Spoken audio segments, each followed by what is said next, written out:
So this is the first video in chapter 1 where we talk about numbers. And one thing about chemistry is that you have to be very comfortable with numbers in order to be successful. So I want to start with something that sounds kind of silly, and that's scientific notation. Now, everyone knows how to work with scientific notation. However, well, most people do.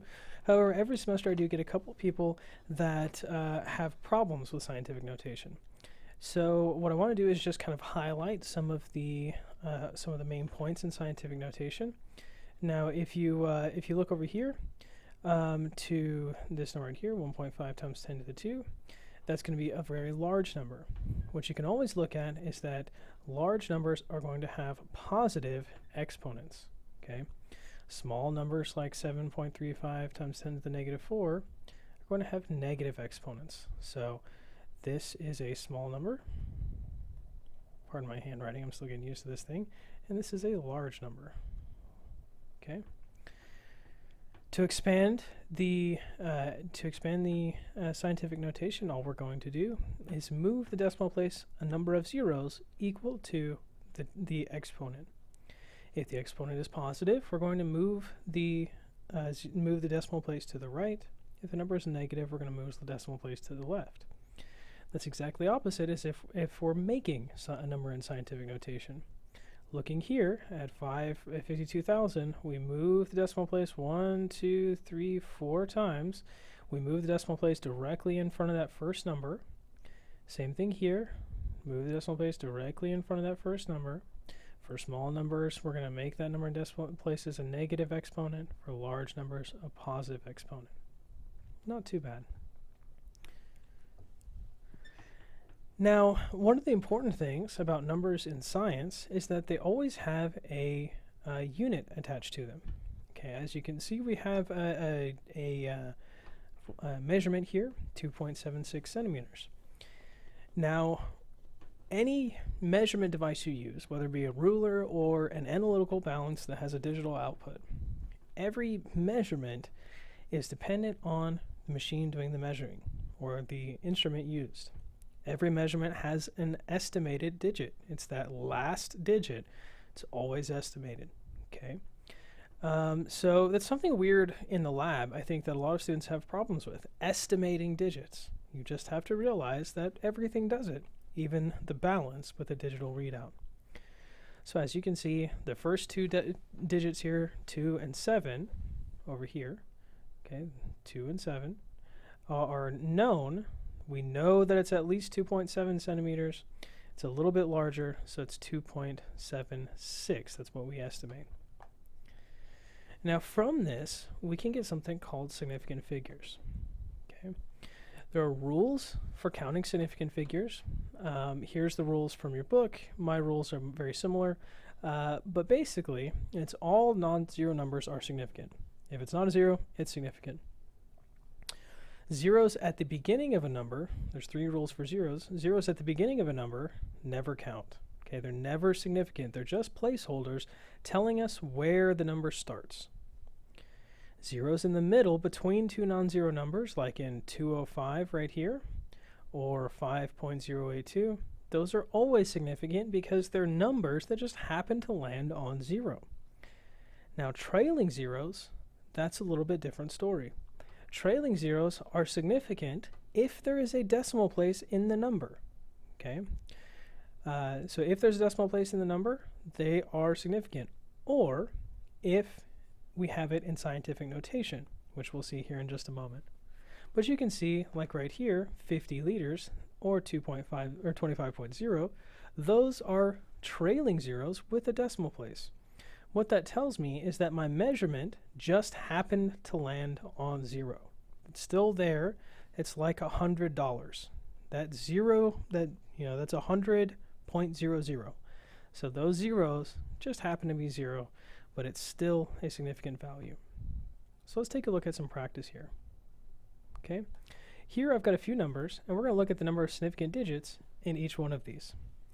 So for this first one, this 0 here doesn't count because it's a leading 0. It's a number at the beginning of the number. Of course, the 1s count because they're non-zero numbers. And the two zeros count because they're between two non-zero numbers. So this number has 4 significant figures. The 100 and 100,000 have trailing zeros with no decimal place. So those are not significant. They just tell us the magnitude of the number. Now, if I'm going to write these numbers down, I still have to write down the zeros. They tell me where or how large or small the number is. Just because it's about $100 doesn't mean I can write it as 1. You'd be pretty angry if you were expecting $100,000 and you got $1, right? And that's because those zeros, while not significant, still tell us where the number is. This one, though, has a decimal place at the end. So that tells me it's exactly 100,000 even. So this has 6 significant figures. Now, the interesting thing between these two is that basically what this tells me is that it's about 100,000. It could be 105,000, 101,000, but it's around 100,000. This number tells me that it's exactly 100,000. The next number, we have a sandwich zero, or a zero between two non-zero numbers here, and 2 trailing zeros that come after the decimal place, or 2 trailing zeros and there's decimal place in the number. So all of these digits are significant, giving us 5 significant figures. This number, we have leading zeros telling us where the number starts, and then we have these 3 non-zero numbers and a trailing zero that has a decimal place in the number. So this guy has 4 significant figures. Hopefully that clears up any problems with counting significant figures. Now, like I said before, scientific notation can dictate how many significant figures we have. It's a really important tool to know how to use. All of these numbers, when expanded, equal the same number. They all equal that number right there. Okay? Every single one of them. The difference comes on how many zeros are listed in the scientific notation. This one has no zeros, so we treat all of these as trailing zeros and leaving us with 1 significant figure in 80,000.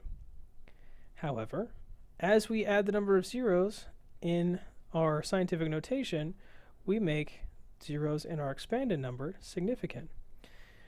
So it would be like measuring something out and measuring it to 1,000, but you know it's exactly 1,000, but it may be 1,080, it may be 1,000, or maybe 1,040, 1,020, something like that. You don't know the last 2 digits. It allows us to make that zero significant. So what we do is we just treat the number before the times 10 to the whatever, the scientific notation, as our number that we're counting the significant figures for. All numbers in scientific notation are significant. So it allows us to dictate where we want the significant figures to be. Another thing I want to talk about is multiplying and dividing exponents, since we're talking about scientific notation. It's a very simple thing to do, but not a lot of people remember how to do it from algebra, so we're going to talk about it. Whenever we multiply exponents, whenever we multiply exponents with the same base, we can add them. So I don't have to reach for my calculator for this guy, because all I have to do is add my exponents. So this is 10 to the 25, so we have 25 plus 5. Now again, this is for if they have the same base, which is nice because scientific notation has 10 to the, is always the base 10. For dividing, we do the opposite. We subtract. Okay, so 25 minus 5 gives me 1 times 10 to the 20. It allows me to very quickly estimate my answer. And why that's important? Well, it saves you time. If you can look at a question on a test and say, okay, well, these exponents added together about 30 and it's divided by 25, so it should be something times 10 to the 5 or about that, and you look at your answers, only 1 is close to that, well, you don't have to even break out the calculator, right? You can skip it, you can get the answer, you don't have to check it. Probably should check it if you have time, but if you're running out of time on a test, it is a very nice tool. It also allows you to knock out answers if you're not sure. Finally, I want to talk about our calculator. This is our calculator that we use on the test, and you have to use this calculator. There is no other option. I'm sorry about that, but that's just the way it's got to be. There are a couple of important functions on this calculator. One of them is this button right here, okay, the EXP button. This EXP button means times 10 to the x. Okay, so times 10 to the x. So if I wanted to put in my last answer from the previous slide, 1 times 10 to the 20, what I would type in is 1. So I type in the number 1, press the EXP button, and then press 25. Okay, not times 10 EXP 25, because that'll give you 1 times 10 to the 26. So that's how we put in scientific notation using our calculators, and that's one of the biggest problems I think people have. Another thing that I want to talk about is using the calculators using orders of operation. If I want to put in 1 times 15 divided by 3 times 6, what I'm going to have to do is make sure these guys are in parentheses. Okay?